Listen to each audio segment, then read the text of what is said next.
Обычно наша продлится примерно 1,5 часа, может быть, час 40. Сейчас время 5 часов 4 минуты. Мы отправляемся на экскурсию в воздух Улитки.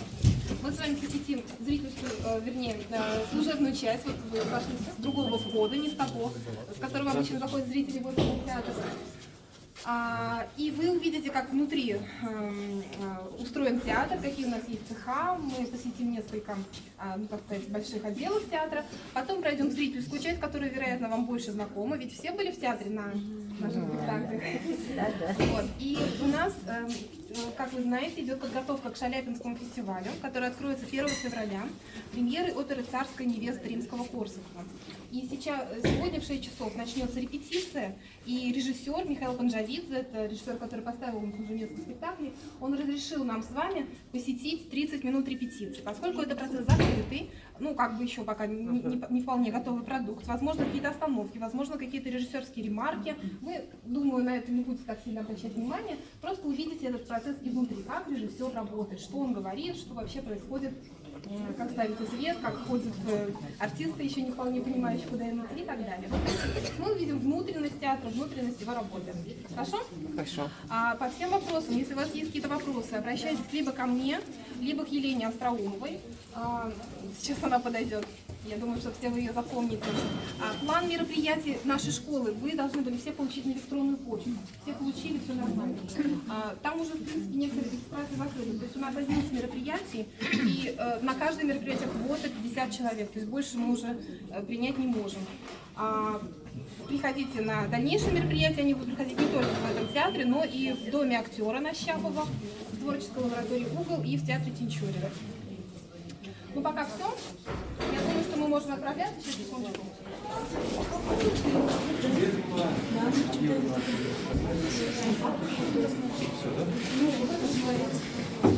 Все, теперь проходим в пошивочный цех нашего театра. Нас встретит заведующий пошивочным цехом Лилия Ивановна Маслова.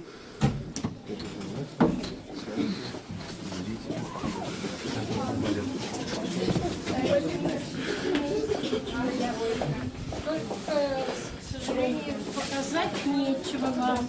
Это тоже хорошо. Отрицательный результат тоже результат. Результат весь Он не отрицательный, мы сдали все за спектакль. Смотрите. Ну что вы хотите видеть? Я не знаю, что вы хотите слышать. Задавайте вопросы, мы будем отвечать. А все вот на изнанку показывайте. Изнанку, вот и говорю, что нечего. Ну, я хочу отсюда начать. Да, вот это все костюмы балетные. Это у нас еще один состав. Это платье с весенней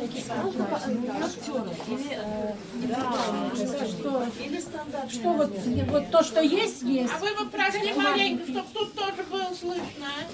Ну, Не вы, Лилия Ивановна, гости. гости проходят. А по нам у Сережки оказалось что-то. К сожалению, у нас очень маленькая.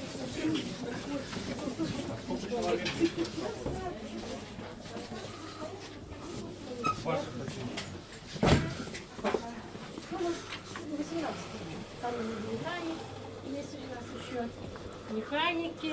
Такой аромат приятный. Это все вот остатки, то, что мы шили, отделочки всякие, все такое. Ну, цех небольшой, но руки у них золотые, надо сказать. Если вы посмотрите, или кто-то видел уже наш спектакль, вы, наверное, уже оценили немного, что из-под их рук выходит. Вот то, что у нас здесь есть, вот здесь мужская половина цеха, по ту сторону женская половина цеха, там женские наряды шли, здесь вот мужские. Ну, сейчас вот остались только те костюмы небольшие, там балет у нас сейчас на гастроли. Приедут, вот нам надо будет уже. И вот у нас фестиваль начинается, и что-то еще нужно будет дошить, пришить. Дань, вот надо было вам чуть пораньше прийти, на недельку. У нас здесь, ну еще что мы можем сказать, вот шубы. Ой, всякие. Ну нет, вот эти в основном уже новые закупили. Лучше, чем это, поскольку там вся механическая часть настоящие, металлические, а тут все пластмасса. И это очень они изнашиваются быстро-быстро. Вот особенно утюги. Утюг у нас он как приходит, вот с утра как включает, так он включает.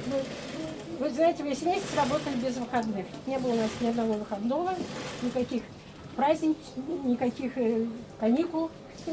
Так что вот все они работали без выходного. Вот пошили примерно где-то уже 180 костюмов на этот спектакль. Но бывает у нас и по 500 костюмов. Например, «Золотая Орда». Было 500 костюмов. И вот с этим коллективом все. Большая отделка, большие, дорогие ткани, дорогая отделка. Отделку вот можете посмотреть, даже вот там мы еще со столов ничего не успели убрать.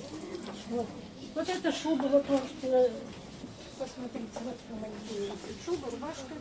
Это вот на этот спектакль можно было удлинить ее еще. После спектакля принесли. Марина, убери рубашку, пожалуйста. Вот такие шубы, вот такие ткани, вот такие рубашки. Под низ рубашка. Вот. Это артисты хора. Можно спросить? Конечно.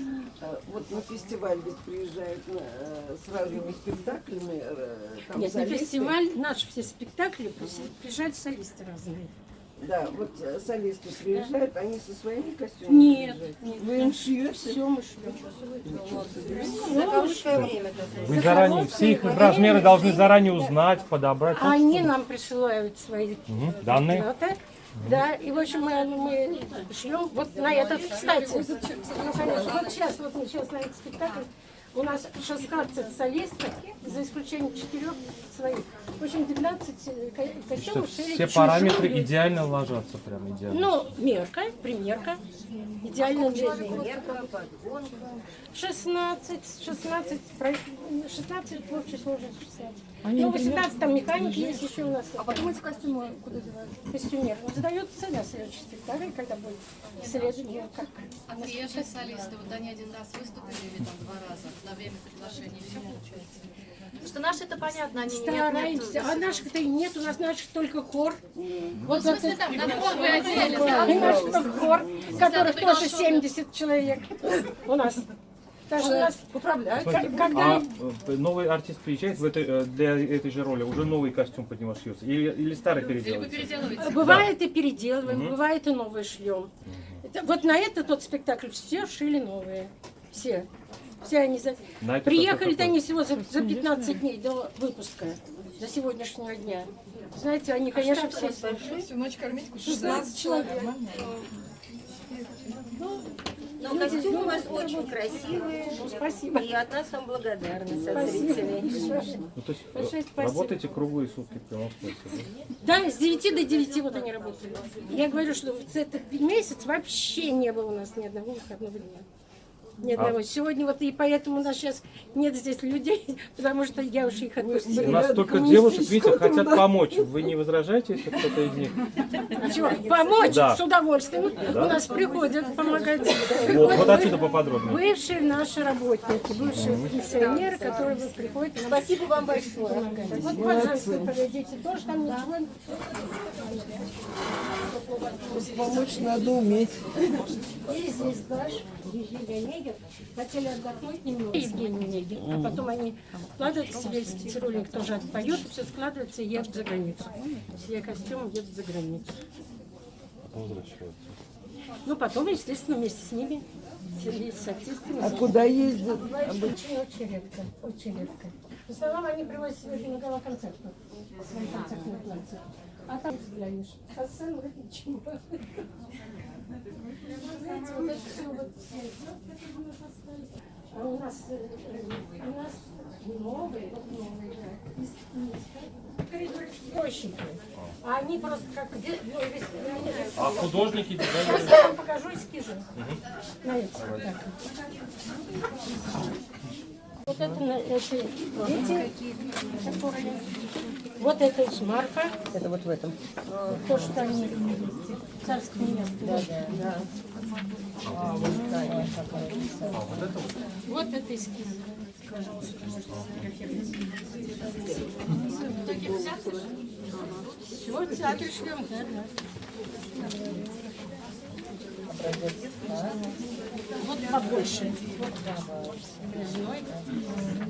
Это эти, как их, опричники. Опричники, вот. Эти больше видно. А это кто? Это Марфа. Ой, нет, это не большая. Марфа, вот, я уже... Вот Марфа. Можно идти, да. Все склонились.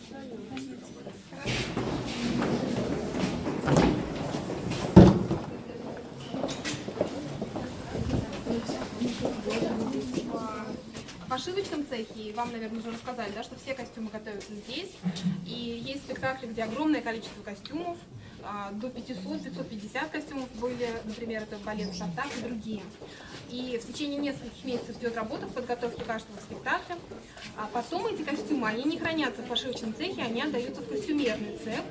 Костюмерные цеха огромные, но там очень тесно, мы, к сожалению, туда пройти не сможем. Там висят костюмы рядами к каждому из спектаклей. На каждого артиста хора, на каждого артиста балета индивидуальные костюмы. Они подписаны, например, там Иванова, Петрова и так далее. А вот когда уже спектакль должен быть, да, костюмеры на специальных вот таких вешалках развозят эти костюмы, ну, подвозят их к тем гримеркам, где находятся те или иные артисты. Понятно? То есть вот таким образом происходит ротация. После спектакля артисты снимают свои костюмы, подписанные, вешают опять на вот эти штучки и их увозят в костюмерный цех. А бывает, что теряются костюмы? Ну, так вот. Нет, теряются нет. Ну, как бы их сложно потерять, и также их сложно использовать. Нет, случаи вообще были? Ну, как вот в аэропорту там. Да, Чемодан. а у вас на стройке несчастные случаи были? Не работал, к сожалению, в стройке. Ну, я про поводу потери костюмов никогда не слышала, но бывают такие вещи, когда, например, артист меняет свои формы, да, то есть худеет, толстеет, ну, всякое бывает с людьми, поэтому костюмы иногда перешиваются, дополняются вставками или там ушиваются, что-то такое происходит. Кроме того, все время у нас приходят новые артисты, особенно это хор и балет. Постоянно молодые кадры, их нужно вводить в спектакли, и для них постоянно подшиваются новые по тем образцам, которые уже сохранились.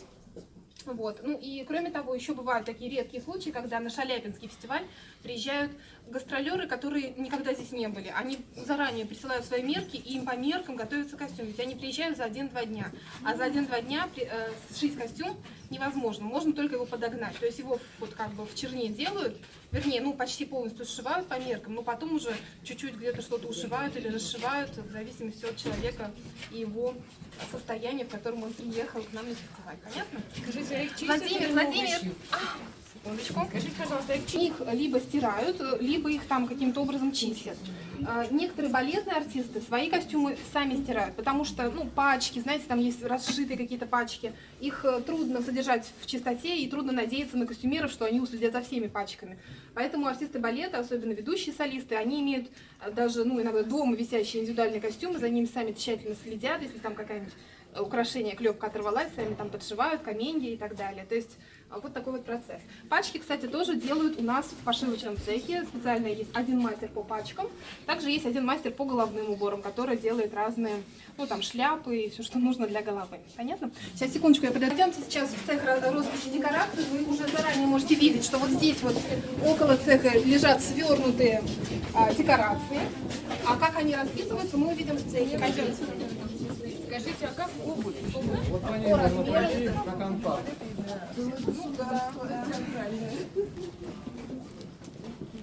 Смотрите под ноги, там нитки не пробьите и не споткнитесь. Сходите, чтобы все могли пройти. Уходите дальше, уходите.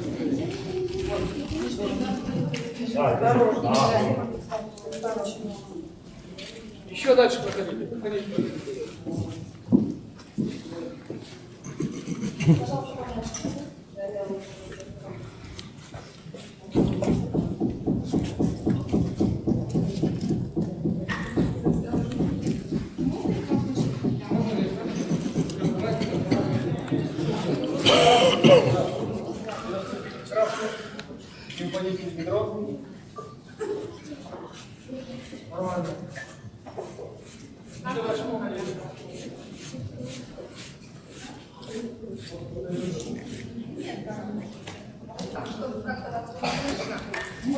Это Владимир Самохин. Он художник, который создает живописные декорации к спектаклям театра. Владимир, скажите, а где вы берете такие огромные холсты, чтобы рисовать такие декорации? Значит, прежде чем делать декорацию это делать, то, что сварить суп. Сначала покупаете ингредиенты. Картошку, капусту, мясо, свеклу. То же самое здесь. Сначала покупаются ткани, краски, уголь, вот такой вот.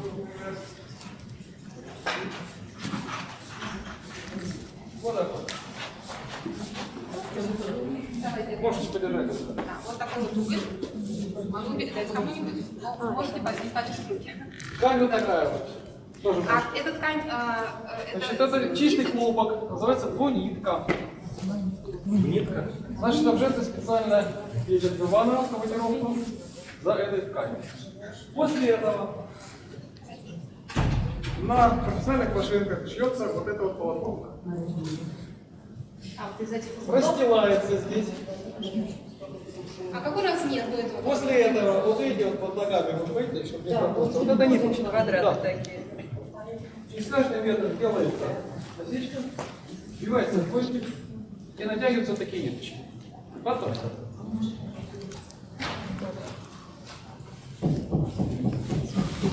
Что это эскиз?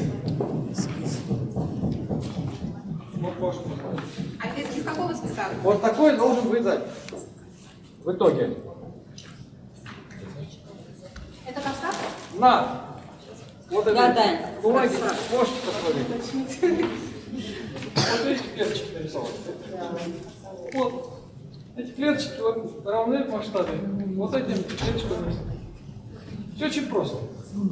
Этот рисунок переносится на вот эту ткань этим угольком, который я вам показал.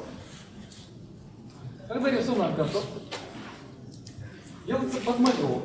Вот сейчас процесс. Процесс подмалевок. Подмалевок делается анилиновыми красителями. Есть красители анилиновые, есть клеевые. Вот это вот все.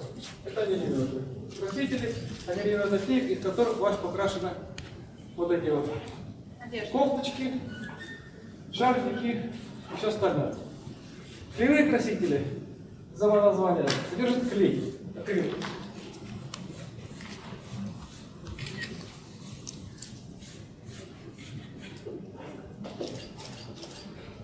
Вот такие баночки. Когда подмалевок готов, он прописывается вот этими красками, клеевыми.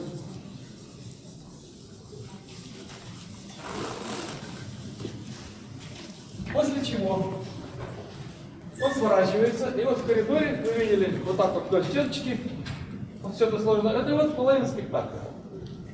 Потом вот здесь вот ботиночные такие шнурочки. Так. Вот это вязка. Вот этими шнурочками, это тряпочка, привязывается к трубе, которая называется штангер. Вот на сцене, может быть, посмотрите, которая поднимается вверх и вниз.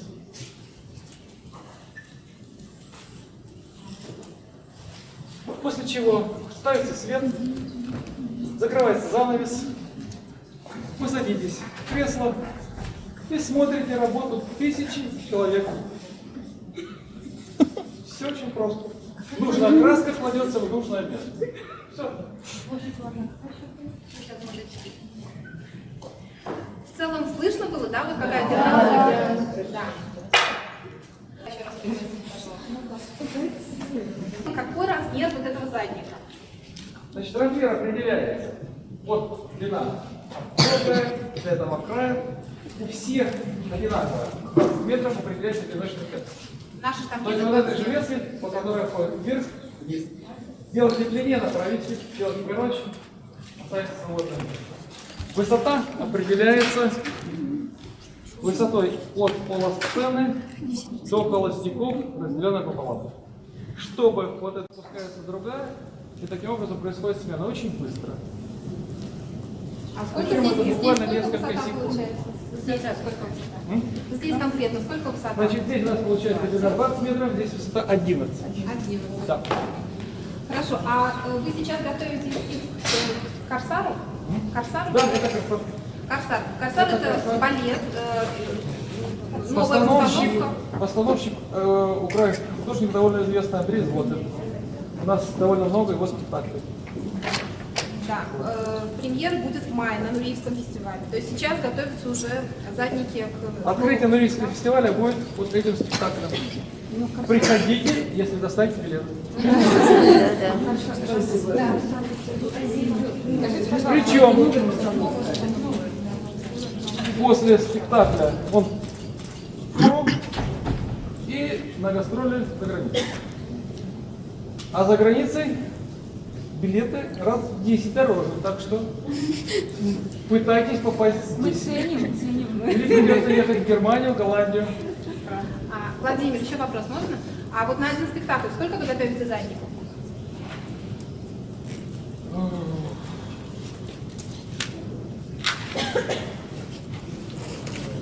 Сейчас рисунки рисует эскизы, рисует художник. А художник театра уже просто переводит их в объем.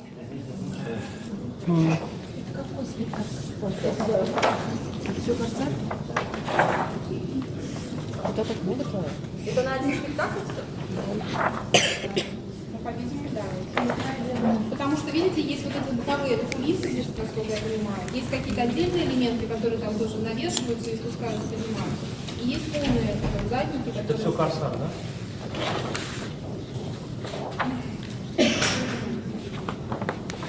А сколько может быть слоев одновременно вот на сцене?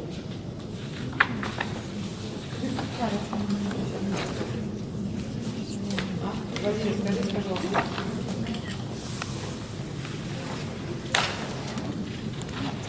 Это половина спектакля. Вот что приблизительно как бы. Я еще хотела сказать, что здесь вот в цехе декорации есть наверху, видите, такой балкончик там на самом верху. И наши художники иногда поднимаются на 2 этажа вверх, на 6-й этаж, мы с вами на 4-м. И с 6-го этажа в этом балкончике смотрят объем, потому что одно дело переводить вот так по клеточкам, а другое дело, что иногда пропорции надо свысока смотреть, как их будет видеть зритель. Ну, примерно там, как с первого ряда. Вот это вы все увидите, если придете на премьеру. Да, ну, в общем, ненавязчивая реклама будущей премьеры.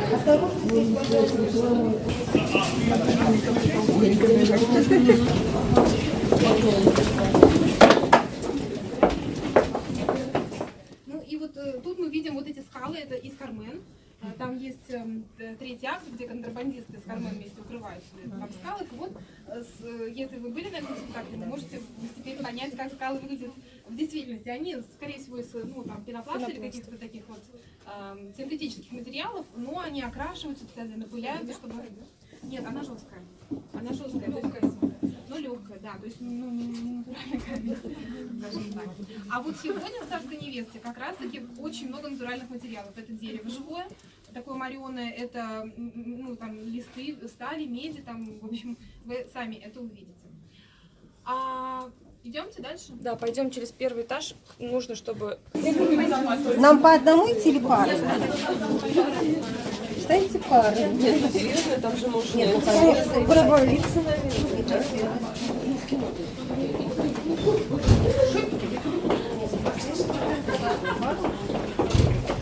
Думаю, мой рюкзак подойдет за пару. Да, вот так вот.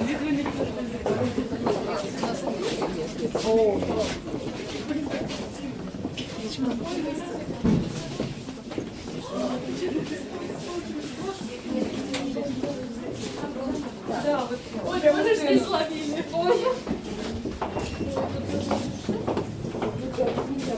Давай.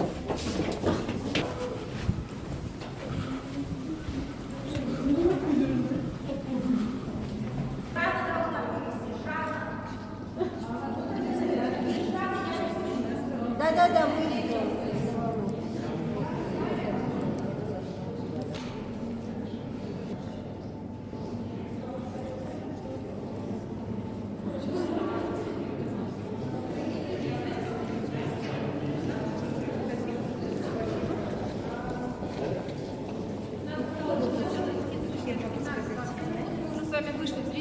Вы, наверное, заметили, да, что мы обошли сцену. Вот там где-то на сцену там были такие вывески сцены, туда проходят только артисты. Артисты, в общем, все задействованы в спектаклях. зрители, соответственно, будут располагаться и в зрительской части. Ну, про эту часть уж особо говорить не буду, потому что это тема отдельной экскурсии, и вы, наверное, знаете, что само наше здание открыто в 1956 году.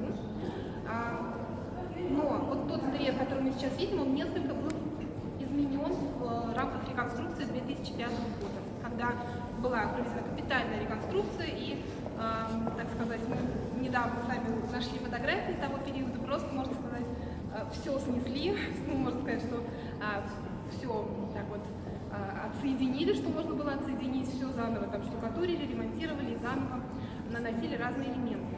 Традиционно здесь, в этом фойе, мы его называем зеркальное фойе или главное фойе. Зрители находятся во время антрактов спектаклей. Здесь во время Шаляпинского фестиваля играет музыка, наш квартет Захара Штейнберга. Ну и во время фестиваля устанавливаются специальные выставки. Они готовятся с сотрудниками нашего музея. В театре есть музей, однако он закрыт для посетителей. Он больше имеет вид архива, то есть там скапливаются разные материалы. Но сотрудники музея тщательно ведут и следят за историей театра и готовят выставки. Вот я хотела вам показать буквально кратко эту выставку, потому что во время фестиваля, возможно, кто-то из вас придет на спектакль, но вам придется самим, так сказать, знакомиться, смотреть. Итак, нынешний фестиваль имени Федора Шаляпина, 37-й по счету. Фестиваль проходит с 1982 года. Поначалу он имел статус, вообще просто оперный фестиваль, как бы региональный такой характер. С 1985 года фестиваль имеет статус всероссийского, а с 1991 года международный статус. Фестиваль проходил каждый год, то есть один год перерыва, 2005 год как раз, когда была реконструкция, а так каждый год в феврале месяце. Почему в феврале? Да, потому что 13 февраля родился Федор Шаляпин. И первые стенды здесь посвящены Федору Шаляпину, нашему великому земляку, выдающемуся русскому басу, чье детство и юность прошли здесь, в Казани. Он жил в Казани до 16 лет, здесь познакомился с театральным искусством и с оперой. Дело в том, что начиная с 1874 года в Казани шли постоянные оперные сезоны. Были антрепренеры, которые снимали здание городского театра и устраивали здесь драматические спектакли и оперные спектакли. Ну и вот в юности Шаляпин попал в театр, сначала на драматический спектакль, он это описывает в своих воспоминаниях, мемуарах, а потом он попал на оперный спектакль, и опера так его поразила, что в одной из книг он пишет о том, что он пришел домой, а он был из очень простой семьи, у него родители христиане, вятские христиане. И он пришел домой и стал нараспев общаться с отцом. Тот ему говорит, там, Федька, подай дратву, а он говорит, сейчас принесу, там что-то такое нараспев. И отец его подумал, что у него сын просто уже рехнулся, и что-то с ним театр сделал невообразимым. Что интересно, вот здесь первые стенды называются 130 лет назад, первые большие гастроли в Казани. В 1899 году, вот здесь на афише это можно видеть, отмечается 100-летие со дня рождения Александра Сергеевича Пушкина. И в честь этого устраиваются ряд спектаклей здесь в городском театре. Ну, не в этом здании, я говорю здесь, потому что здание городского театра тоже стояло как бы на площади Свободы, правда, оно было развернуто в другую сторону, на месте, где памятник Ленину. И устраивается в мае как раз месяц у нас, Пушкин родился 6 июня, а во старом стиле это как-то в мае, в начале, в конце мая. Устраиваются, значит, спектакли, там частично по пушкинским произведениям, частично уж просто там какой-то набор произведений. И приглашается в качестве гастролера приглашенной звезды Федор Шаляпин сюда, в Казань. Причем на тот момент ему всего 26 лет. На самом деле это большое такое удивление, потому что 26 лет для баса это просто не то, что начало карьеры, это где-то, вот знаете, юность, ранние первые какие-то шаги. А вот Шаляпин уже, ну, может быть, в то время взрослели раньше, и как-то карьеру делали быстрее. В общем, он на тот момент уже как бы состоявшийся артист и поет Фаусте, ну и ряд других ролей. И казанцы, которые его когда-то как бы отпустили, ну то есть, потому что тут работы не нашел, поехал там учиться и так далее, они поражены, что вот их земляк имеет такой талант. Вот, собственно, этому посвящены первые стенды нашей выставки. Дальше несколько стендов, посвященных композиторам-юбилярам. В этом году 180 лет со дня рождения Модеста Мусоргского. Его опера «Борис Годунов» — это одна из коронных партий Федора Шаляпина. И интересно, что эта опера была представлена на сцене Мариинского театра 145 лет назад. И, в общем, 180-летию Мусоргского и опере Борис было посвящено несколько стендов. Дальше мы обращаемся к страницам истории, потому что нынешний год, 2019, это год 145-летия Казанской оперы. Ну, помните, да, я вам говорила, что с 1874 года идут постоянные оперные сезоны. Вот и подробнее можете сами тут самостоятельно тоже посмотреть, изучить. Первым крупным антрепренером, державшим оперу почти, больше 17 лет, был Медведев. Потом его сменили еще другие крупные, Бородаев, Обойщиков в Самаре, и ряд других. И вот первые артисты, которые выступали на казанской сцене в конце 19-го, начале 20 века. И кроме того, что 145 лет Казанской опере в этом году, еще и 80 лет Татарскому оперному театру. Как все было до революции, вы, кстати, как театр выглядел до революции, да, вот примерно такое было здание. До революции театр был городской собственностью, а антрепренеры снимали театр, то есть они говорили, они подавали какие-то заявки и указывали, что хотят показывать, в общем, занять театрный сезон, там, по-моему, на год или на 3 были контракты. Они обещали собрать труппу, там давать репертуар, какие-то давали обещания городу, город им сдавал это все в антрепризу, и таким образом шли спектакли. Антрепренеры иногда разорялись, не все же так эффективно ведут дела, да? В общем, поэтому они менялись, в общем, так как бы ситуация происходила, то есть не было государственного театра, чтобы прям постоянная, стабильная какая-то государственная поддержка театра, такого не было, то есть это было частное дело. С событиями 17-18 годов понятно, что вся эта система разрушается. И хотя в 17-18 году продолжались еще такие какие-то спектакли, но с 19 года уже, так сказать, все стало сложнее, потому что вот это здание сгорело. Оно сгорело, не сказать, что дотла, но не подлежало восстановлению. И, кроме того, тогда, годы после революции, просто, наверное, невозможно было эффективно восстановить быстро, да, там были другие какие-то заботы и проблемы. И вот почти 20 лет опера в Казани продолжается, но в таком полулегальном состоянии. Оперы даются, и казанцы не остаются без этого искусства, но их дает студенческий оркестр под руководством Литвинова, выпускника Московской консерватории, очень такого образованного человека, который тут 15 лет, в общем, продолжает эти традиции, ставит спектакли. Кроме того, ведутся работы по созданию татарских опер Сания Эшче, 20-е годы примерно, то есть первые оперы на татарском языке. Они писали, что интересно, коллективом авторов. И потом в 1934 году принимается решение о воссоздании в Казани такого стабильного оперного театра, и его уже называют Татарский государственный оперный театр. Но зданий нет, и кадров тоже вообще особо нет, поэтому в 1934 году организовывается оперная студия при Московской консерватории, и туда отправляются очень талантливые татарские композиторы, так сказать, национальные кадры в основном, композиторы, певцы, музыковеды и драматурги. И они почти 5 лет учатся в консерватории у лучших профессоров Московской консерватории той поры. Изучают все, гармонию, полифонию, все предметы, историю музыки, все, что необходимо. Получают очень фундаментальное образование. И в конце 1938 года, с ними, кстати, Джалиль учится, как драматург. В конце 1938 года они возвращаются и готовятся к открытию театра. В 1939 году, 17 июня, был открыт, на новом этапе, на новом витке был открыт театр оперный в Казани. Теперь он получил название Татарского государственного оперного театра. Вот здесь афиша на таком странном шрифте, да? Сейчас некоторые улицы снова подписываются на латинице татарские слова. Кто прочитает, это опера «Кашкын», «Беглец», Назиба Жиганова. Это был первый спектакль. Жиганов, кстати, тоже учился в оперной студии, и он потом на долгие годы, почти на 20 лет, стал основным композитором-резидентом. Очень много опер его ставило здесь, в Казани, такой основной автор был. Но само здание, в котором мы с вами находимся, еще не было построено к тому времени, а потом строительству помешала Великая Отечественная война, поэтому спектакли проходили.